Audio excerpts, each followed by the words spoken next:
Hello, good afternoon. Welcome to Mubarak Law's Thursday Facebook Live. I'm attorney Roshni Ravani, associate attorney at Mubarak Law, and I will be doing today's Facebook Live. Usually you are used to seeing attorney Naif every single Thursday, so we're going to give him a break today. I will be talking about immigration updates for this week, as well as topics regarding immigration categories. I hope you enjoy our Facebook Live today. I'm just going to give a few minutes so that other people can join us.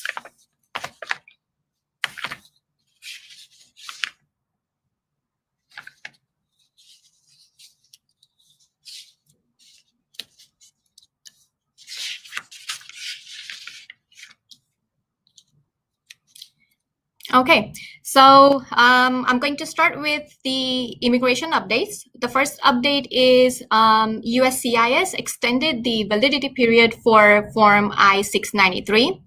The form is called Report of Medical Examination and Vaccination. Usually you submit this form with your adjustment of status.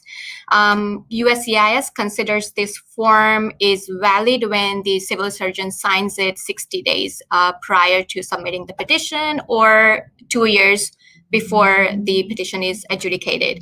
But due to COVID and the delays in individuals getting the medical examination done, USCIS is now extending the validity from 2 years to 4 years. The second important update is that DHS and DOJ announced a proposed new procedure for asylum to ensure fairness and efficient processing of the petitions. So asylum, under this proposed rule, asylum officers would be allowed to conduct and hear interviews and hearings for individuals who have positive, credible fear determination. Currently, judges are the only people allowed to do that. So it will be something to wait and watch how this ensures efficient processing of asylum applications. Once the rules is out, we will then update you later. Our thoughts and prayers are with people of Afghanistan. We hope that the situation gets better for our brothers and sisters. So yeah, we really hope that U.S. government comes up with something as well for Afghanistan. Now, regarding the main topic, so we decided to talk about this because we get a lot of inquiries from from individuals and from clients who are subjected to unfortunate events in their life. They are victim of crimes or have been in abusive relationships. So they call us and they inquire what are my immigration relief, if any, available due to this circumstances. So USCIS has set aside few categories, immigration categories for such individuals who are victim of crimes or have been in abusive relationship. Let's start with the first category. That's called U visa. Now, what is U visa? So U visa is set aside for victims of crimes who have suffered mental or physical abuse and who have been helpful to investigating officers in the investigation or prosecution of that criminal activity. The requirements are similar to what I just said in explaining the U visa. So the first requirement is that you have to be a victim of a qualifying criminal activity. How do you know that the crime that you are a victim of is a qualifying criminal activity under the USCIS?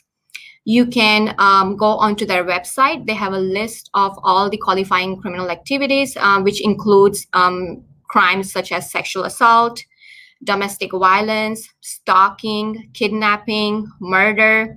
So if you want to go on their website, you can find list of all that is a qualifying criminal activity. The second requirement is that you have to have suffered substantial physical or mental abuse as a result of that criminal activity. Third is that you have information about the criminal activity. The fourth and the most important requirement is that you have to show that you are helpful, you have been helpful, or you will be helpful to the investigating officers in the prosecution or investigation of that crime.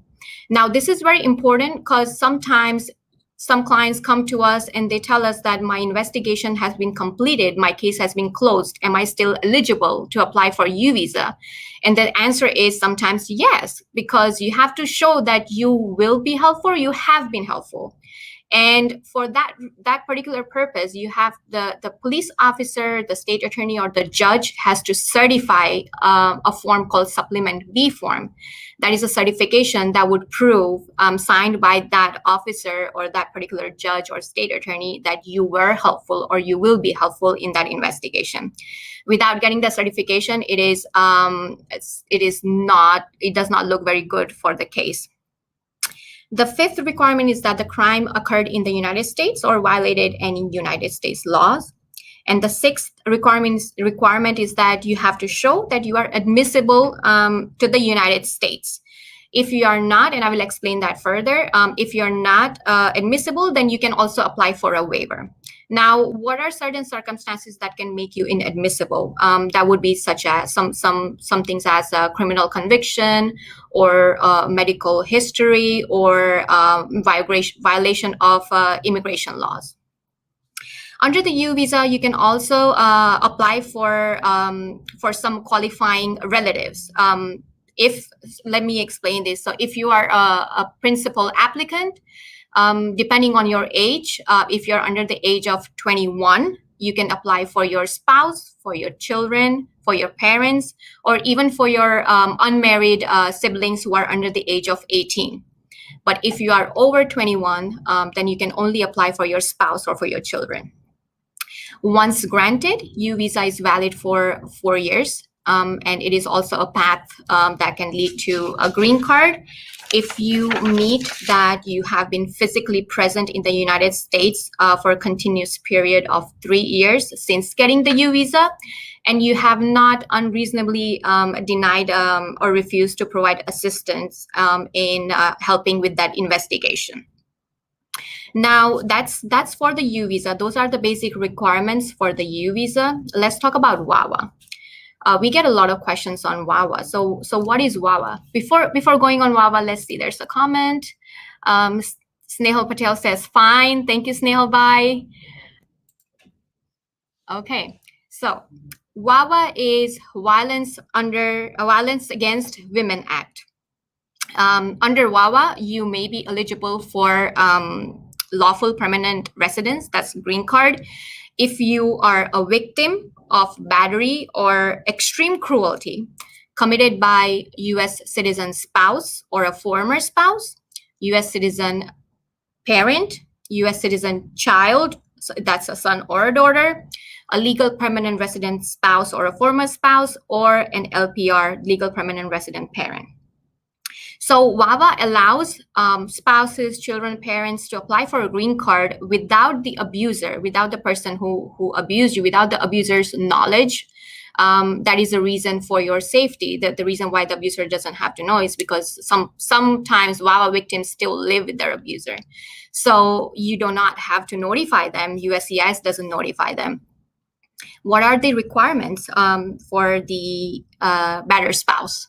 So as obvious, spouse, so the first requirement is that you have to show that you are married to that US citizen or the LPR abuser.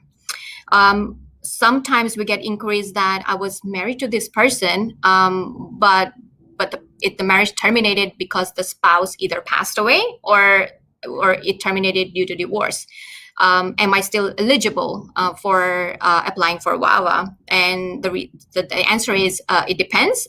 If the marriage terminated due to death or or divorce, and the petition is filed within 2 years of that time period.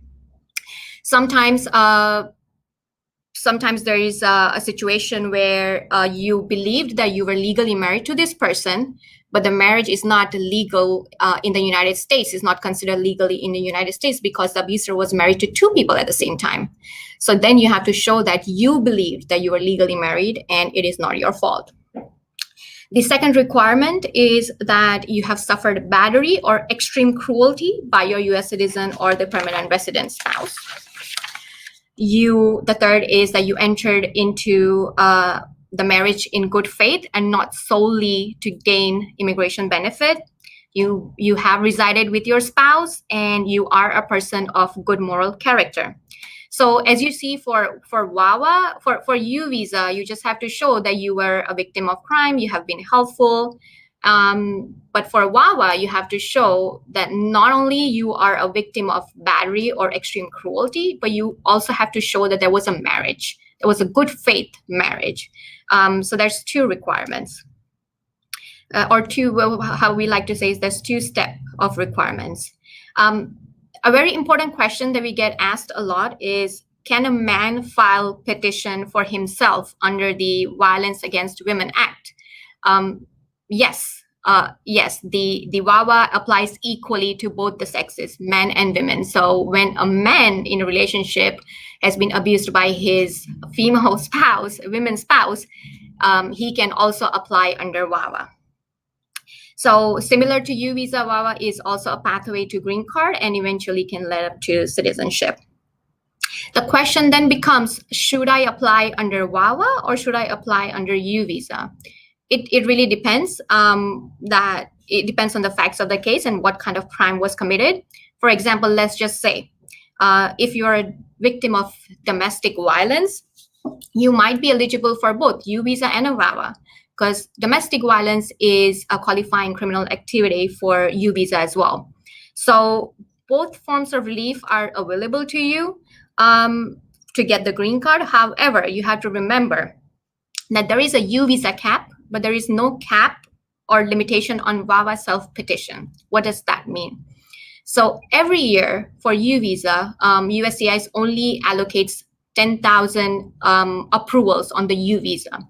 So say your petition for U visa was not approved this year, then you have to wait for next year to come under that 10,000 approval cap.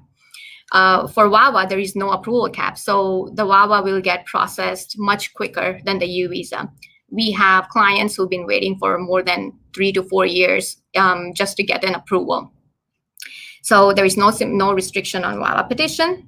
As I mentioned, due to the cap, VAWA is a much quicker path to green card than the U visa. Even when your U visa petition gets approved, you are then put on a wait list to wait for your visa number to get the approval. And then after that, you can apply for a green card 3 years in the line. So it can take up to 5 to 7 years or even longer. But with VAWA, you can apply for your adjustment of status along with the VAWA petition, which would get processed much quicker. And if you already have an adjustment of status petition, you can incorporate it with your VAWA petition so that you are maintaining your priority date. Another thing to remember is that VAWA petitioners must have a qualifying relative. As I mentioned earlier, that you can apply for VAWA if you were abused by U.S. citizen spouse or a legal permanent resident spouse, but there is no such qualifying relative requirement under the U visa. All you gotta show is that you were a victim and you have been helpful with the investigation. So that can also affect, how you want to apply your case, if you want to apply under U visa or a VAWA. Again, another thing for VAWA is that you have to show good moral character. There is no such requirement for U visa. Only for U visa, you have to show that you are admissible to the United States, that you are admissible. There is no criminal history, no immigration violation as such. There's no affirmative requirement of good moral character for the U visa. Regardless of what type of visa that you apply for, you have to remember that you will need to submit plenty of physical evidence to support your claim. without submitting the evidence, it would be still very hard to prove the legitimacy of your claim. And if your application is denied, you are at risk of being placed in removal proceedings. So it is always advisable to get an experienced immigration attorney's advice, or domestic violence attorney's advice, when you're going through such unfortunate circumstances in life. Lastly, if you are a domestic violence victim, we urge you not to suffer in silence. There is help available. This National Domestic Violence Hotline, they do provide you help with shelters, legal advice, anything that you require for such domestic violence situations and issues. I hope that you like today's Facebook Live. If you liked it, please like the video, share, comment, follow us on our social media, follow our website. And if you have any questions, please do call Mubarak Law. I hope you all have a wonderful weekend.